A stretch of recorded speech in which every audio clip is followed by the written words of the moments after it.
Hi, my name is Arch, and this is my tiny house office. I built it during the pandemic. It was so much fun that I decided to build another tiny house cabin down on a property that my brother and I own in southern Ohio. I documented the process, so join me along my journey to build this off-grid tiny house cabin out of reclaimed materials and learn some new things along with me. Welcome to my neck of the woods.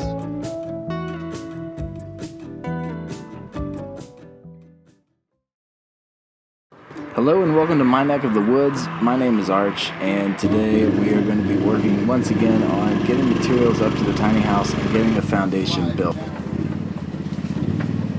Stay on the left side as much as you can. Alright, so I alluded to this in the last video, but this is a monster hill.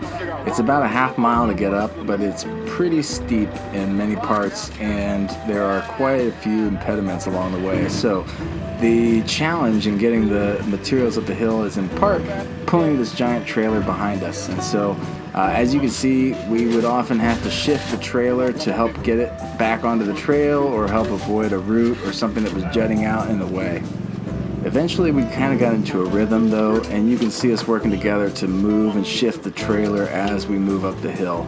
We also figured out that if we started to clear some of the trail, we would actually be able to get up a little bit quicker in future trips. And so that is something that Kevin started to do pretty quickly on our way up the hill, as he started taking out one of the stumps that was just really bothering us every time.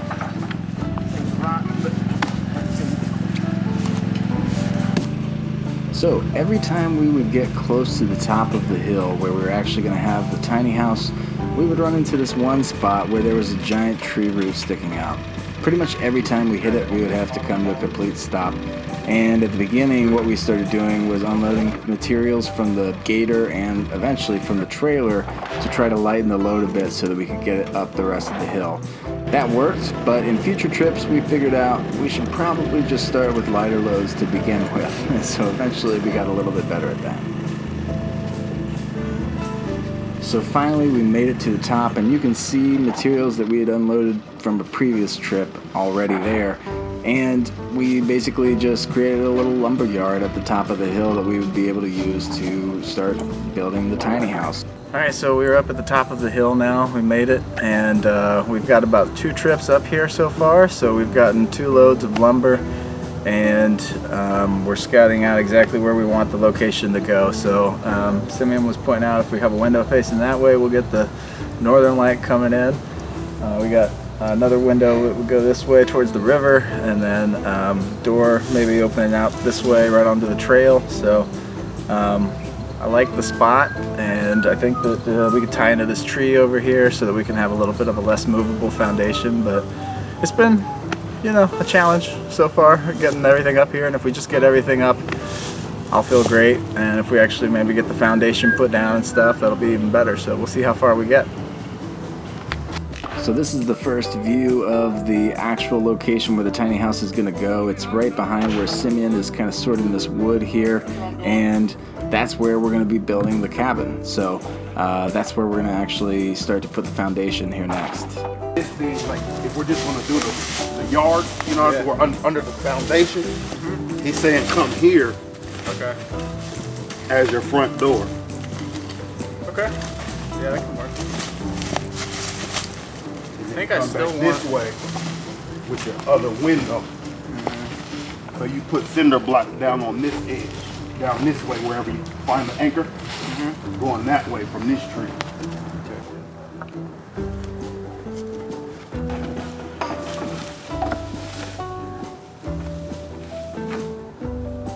Alright, so this is just a small structure, and I am not trying to, you know, put it into the ground or anything. All I'm doing is putting it onto some cinder blocks, and we're going to use those cinder blocks to help level it out. And so what we're going to need to do is bury some of them. Some of them will probably sit on top of the dirt, and some of them will probably be somewhere in between.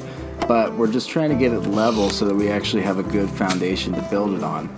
What I'm going to do to help tie the house down and anchor it is actually tie into some trees that are next to where we're going to be building it. And so we liked this location a lot because it overlooks the river out towards the south, and then you can also look down into this area where there's a lot of deer that like to congregate, and this is one of the purposes of the tiny house, is going to be a hunting lodge. And so we thought maybe we'd actually be able to hunt from the tiny house eventually. And so that was kind of the reasoning for why we put it where we did, and also why we're eventually going to put some windows towards the corner of the house so that we can actually look out onto that bowl and be able to see the deer that are down inside.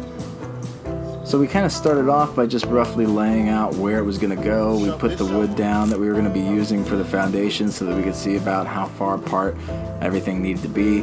And then we got to work on actually leveling things out and digging some cinder blocks into the ground so that we could get everything level and squared up.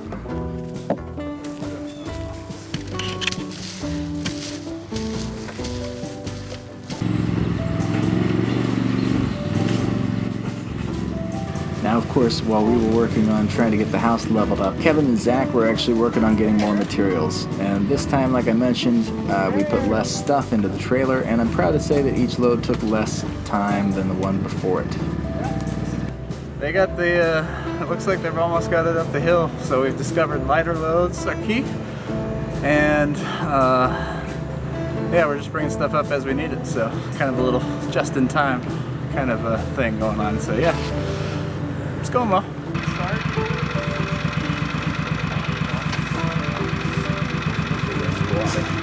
So apparently we were wrong about getting up the hill. So we're working on getting you know, some leverage and trying to clear out the tree root area. So we'll see. We're gonna get there.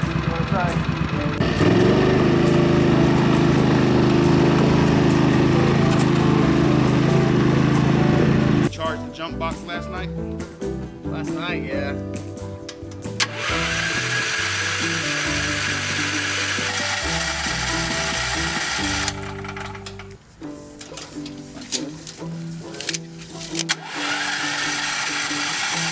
And so I'm standing in what'll probably be where my bed will go for the tiny house. So this area here is, I think, what we've scouted out as the spot we're gonna have for the tiny house. So looks out over the river, so you can see that way. We'll put a window on this side probably as well, so you can look out over the into the woods down there. But we've made a lot of progress. We've gotten a lot of materials up the hill. We've made about 4 trips now, and we've gotten lots of the 2x4s, all the plywood, a bunch of the siding, and all of the foundation. So we're kind of laying that out, figuring out where that will go. I think we've got the blocks leveled up that we're going to be sitting it on, and so we're pretty much ready to actually start. We just forgot the battery for the generator, and so I can't get the generator started, and that means I can't use my saw yet, so it means I can't build the foundation yet. So my help is going to be leaving here pretty soon, some of them, and so I'm trying to get the you know, as much supplies as I can up here while they're still here, because that's kind of a multi-person job.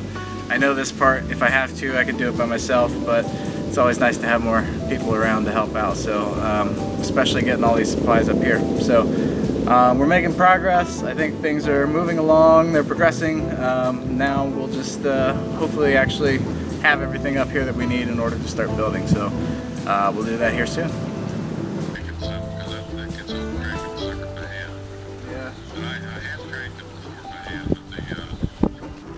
So it's hard to tell here, but I'm talking to my grandfather, and he is helping me figure out how to use this generator. So he ends up figuring out not only how I can get it started, but also how I can keep it running.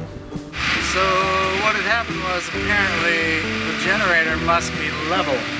So my grandpa called and he said, hey, I was telling him that it wasn't level, or that it wasn't working. And he finally called back and said, hey, is it level?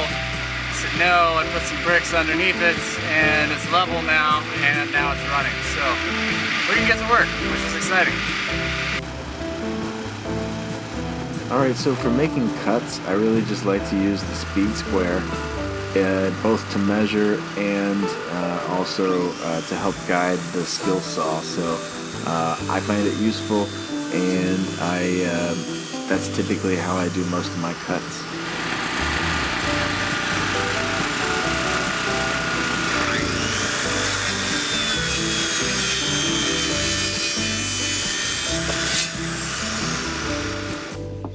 So the first thing I was trying to do was, once we've gotten the boards cut, we needed to get them joined, and so we just connected them at each of the 4 corners. I'm not the best at nailing, but I got a lot of practice. Also, just as an aside, if you're enjoying watching this video of us putting the house together, please give us a like on the video. If you're not liking it, let me know in the comments what you want to see more or less of.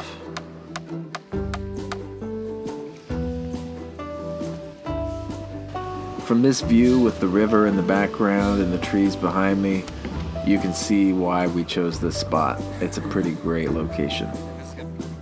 I just want to say too that these cinder blocks worked great for getting the house leveled. So one of the nice things about this project was that I had recently redone the porch, and I had a lot of these big 2x10s left over because we thought we were going to need to replace some of the boards that we were taking out to put the porch in.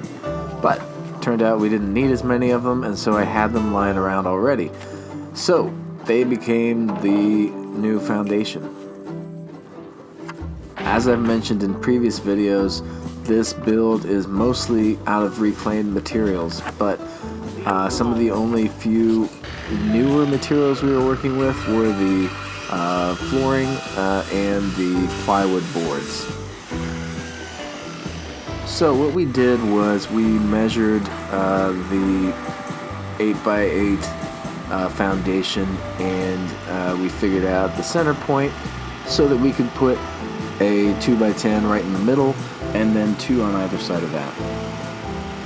So after a while we kind of gotten into a groove, and we were really starting to work together really well, and it was a lot of fun just being up in the woods and being able to work on putting this building together. So this is something that I would definitely recommend to anybody who is considering it for therapeutic purposes as well.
Once we got the foundation squared up and all of the boards in place, it was time to go ahead and get the plywood onto the foundation. So this is where we're going to go ahead and call it a day for this time around. We got most of the materials up to the top of the hill, and we got started on our foundation, so we made quite a bit of progress. If you enjoyed watching this video, I really hope you'll give it a like and subscribe. And stay tuned for future episodes where we're going to actually be putting up the walls and then getting the roof put on as well. So it should be a lot of progress in a little bit of time, so please join me and stay tuned. Many thanks to my buddies Kevin, Zach, Simeon, and Jonathan for coming down to help with the build. I really appreciate it. And finally, if you enjoyed this week's video, that's partly because I was able to actually get this professionally shot and edited. So if you're enjoying watching these videos, I would really appreciate your support through either purchasing some merchandise or even supporting me through Patreon. Your support will help me pay local artists to make future videos like this one, and I really hope to be able to make a lot of them. That's what's happening from my neck of the woods. Thanks for watching and take care, everybody.